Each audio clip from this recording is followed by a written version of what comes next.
he never really loses discipline with his striking. Fought all around the world with hand-to-hand combat.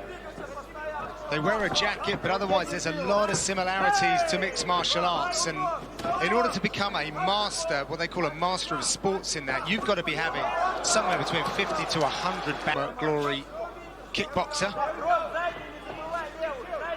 Doing his work in New Jersey alongside Corey Anderson recently. So he nearly had a tear in his eye last weekend when Anderson came over with that huge knockout victory over Johnny Walker, and that's really buoyed him for this one here tonight. Yeah, and Robertson really excited to be facing another southpaw, which when you're the southpaw doesn't happen very often for you. And what we saw already here is Robertson landed a solid leg kick on his opponent, and that's something he doesn't usually get to do. When you're facing orthodox fighters, it's got to be an inside leg kick. You usually get to chop the thigh, so he's probably chomping at the bit there to let some of those loose tonight. Yeah, very correct, and that's interesting. You should mention that as well, Paul, because my thought was, I watched Kopilov's last couple of fights, and they were both orthodox fighters, and my thought was, how many southpaws has he faced in his past? And I mean, I dug deep into his career, what I could find online, and I didn't see anything against the southpaw. Yeah, that's tough, right? I mean, you'd hope at least you're getting it in the training room. Yes, and he seems to be very aware of the left hand coming over the top from Carl Robertson at the moment. He's been stung with it a couple of times. You can see how he's bringing his lead arm up and dropping his head back away. He's expecting it to come over the lead hand. Yeah, and Robertson just all pressure here in the first round.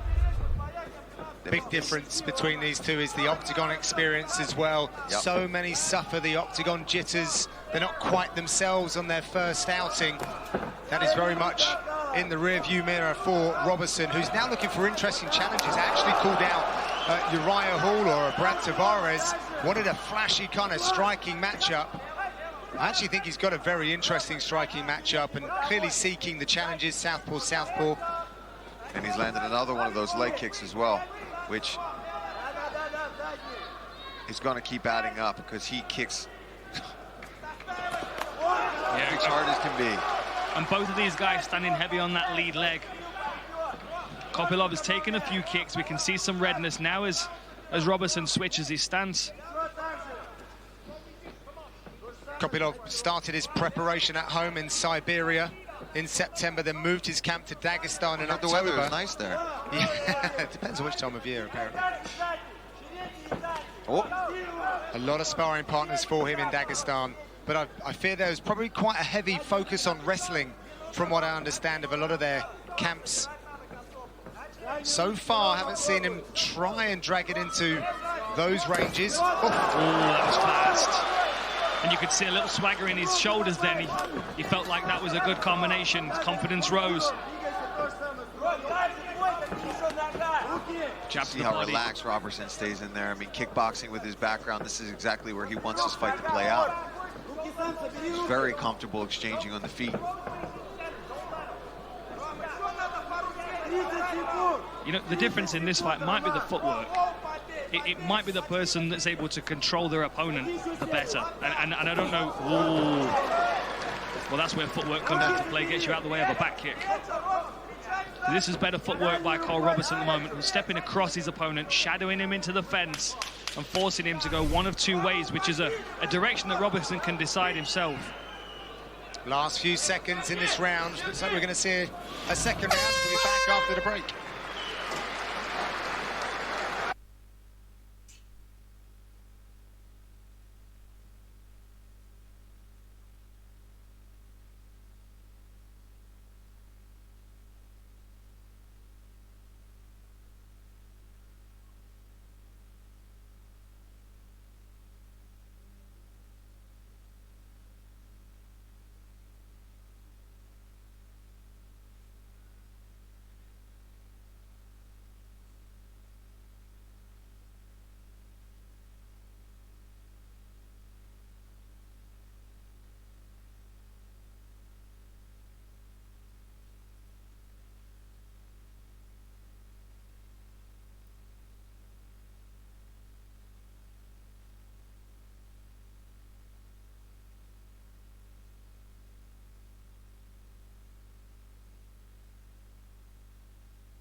live inside the CSK Arena for round number 2 of this middleweight contest so far.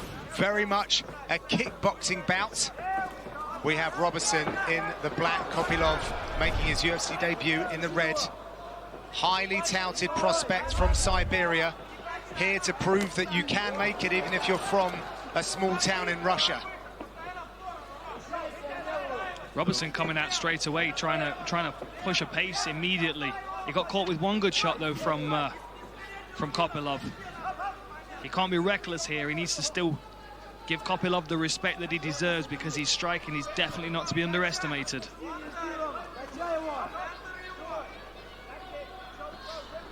Fight fans, be sure to gear up with the new UFC fan gear. Exactly what your favorite athletes are wearing at weigh-in or fight night. Check it out at UFC.com. There's also a wide assortment of new sweatshirts, hoodies and headwear. Gear up at UFCstore.com. I hope the store's got that awesome UFC Christmas sweater that I got last year, because I've had so many people asking me about it. Well, we're looking at the T-shirts that they have, the signature ones for Russia. Yeah. Paul was trying to distract the equipment team. I really was. They weren't having it. I feel like Kopylov just got to open up here. When he does, it's lightning fast. He's landing his strikes. He's in and out. That's the 5th solid leg kick I've been actually counting from Robertson. Yes. That landed direct, no check whatsoever. His attacks are a little few and far between, though. You're correct, Paul. I do wonder whether that's because he's been fighting at a 5-round pace for his last couple of fights. 6 leg kicks. Sorry, I'm being very obvious, but I just want to see with the power, the power and speed that Robertson's hitting that leg with, how long it's going to take for Kopylov to really start limping on that thing, because they've been solid leg kicks there from Robertson so far. It's a shame that Robertson lost his footing there on that kick, because that would have for sure rattled the defenses, or through the defenses of Kopylov. See some redness on the side of Kopylov's head as well, where he's been peppered with the left hand of Robertson so far. He's got a very telling nose structure as well, hasn't he, Kopylov? He does, yeah. He does. Not bothered about getting punched square in the face is what that nose tells me. Look at that. It's a low kick. That's really 9 out of 10 now that Robertson has landed. It's actually 8. No, yeah, don't get it wrong, John. I've got Paul marking it down here like he's counting down his prison days. I think he's doing serious damage. I think if there you go. I'm sorry, that's 9 now, John. Okay. You don't have to use a compass in the table, though, Paul. That's. No, I was about to say that. He is carving them into the desk. Need a calculator. What comes after 9? Knockouts. Yeah, that low kick's really I think he's going to cause him a problem. If he does not address that now, in the second round, he's going to have a really, really painful night. And the other thing that we're going to notice from this as well, we've just seen it on that last 1-2 that he threw, is as soon as he steps hard on that lead leg, he can't plant his weight onto it fully, which takes some power out of his left hand as well. Oh, he's reaching for it with his hand now. We're going to get a high kick soon. Reach for that with his hand. That's always a bad sign. There it is. Oh, that's smart. Robertson has been talking about losing focus in fights. Very much something they were looking to maintain, and he's going to need 100% focus at all times against Kopylov. Landed a good left hand a second ago, did Kopylov, but I mean, the hesitation on his striking is only going to grow after these low kicks have started to take effect. And you can, you can really see how it's affecting. Not a thought to block one of these kicks. I mean, you know, there's a possibility that he can switch to an orthodox stance, but if he's looking uncomfortable in his normal stance, what's that going to be like in exactly? Wow. It just doesn't see him coming. They are whipping through the air. Well, it might be at the point now where even if you wanted to check it, he might not have the muscles in there working well enough to be able to pick up his leg. He switched to orthodox then, but immediately changed his mind. Yeah, because then he's probably just going to get cracked with the Robertson's left hand, right hand. Wow, man. And then you've got 2 legs. I'm losing count, guys. Good body shot there from Kopylov, but he's got to throw way more volume now. And here's the thing, guys, correct me if I'm wrong, but if you lose your leg, then the power of your shots diminishes massively. 100%. And your movement as well. And with someone like Robertson that manages distance well, as soon as someone steps forward to attack, he's going to be out of the way. And if you can't take your legs with you, makes a big difference. He couldn't even follow him in there on that exchange, I think.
I mean, the story of that second round was all about the low kicks. Cole Robertson was landing some heavy kicks, and you can see the difference in the posture of his opponent as he starts to wince from the pain.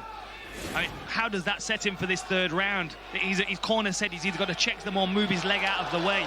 I think both of those options are off the table. It's a case of getting close and landing power punches. Good one, too, by Kopylov. A small detail, I've got to ask you guys, I'm not saying it was wrong, but an end swell was being used on the thigh of Kopylov rather than the ice. Well, the ice was being waved around by his corner man as he was ferociously telling him to not take low kicks anymore. So the cut man was putting the end swell on his leg just to get something cold on his leg. You think so? Yeah, I think so. Okay. I think the ice would have been the obvious option, but the end swell is kept in a bucket of ice, so it is very cold. And the corner team was just so animated, they weren't thinking about icing that leg. And to be honest, I mean, what difference does it make between rounds anyway? Well, he's trying to make it not be a difference as he goes after Robertson early in the third. He's turning it up here in the third round. Oh, he checked that one. And level change from Robertson here. Interestingly, the takedowns that we've seen from him so far, I think back to the Darren Stewart fight, that was more of a lateral drop that landed him in mount. I was expecting more of his takedowns from pressure forward from Kopylov, but with that front leg being weakened, there might not be a great deal of forward pressure. I've got a little stat for you guys. Now, Kopylov has got 4 KO or TKOs in the third round or later in his career, so he is used to getting after it. He's swinging here. Yeah, his last 2 fights have been a retirement on the stool at the end of the 4th round, and this is what I was saying with his pace. I feel like he may have been pacing himself, like, even subconsciously over 5 rounds instead of coming out here and going 3 rounds. I've got to start faster. Well, the crowd are really getting behind him if he needed any injection. But Robertson still, a big one there, but he's looking to come forward and do more damage. Now he's varying up those kicks, and you can see Kopylov is very worried and very aware of the lower half of his body. Good movement by Robertson. And the more he makes his opponent move as well, the more that leg is going to be evident.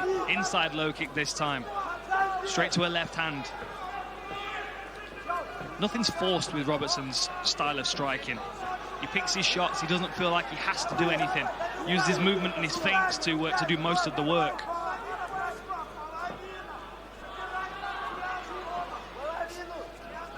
And he's being smart. He's not throwing that leg kick too much and getting countered. Oh, that's a bad one. That is a bad one. Oh, that's not nice. Oh, that is a bad eye poke. We need a doctor in there quickly. I think this fight may be over.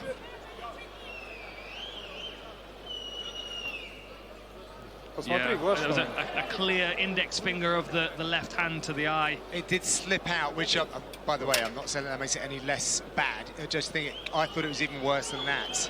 There looks like there's damage to that eye to me. There's blood coming from the eye, which is never a good sign.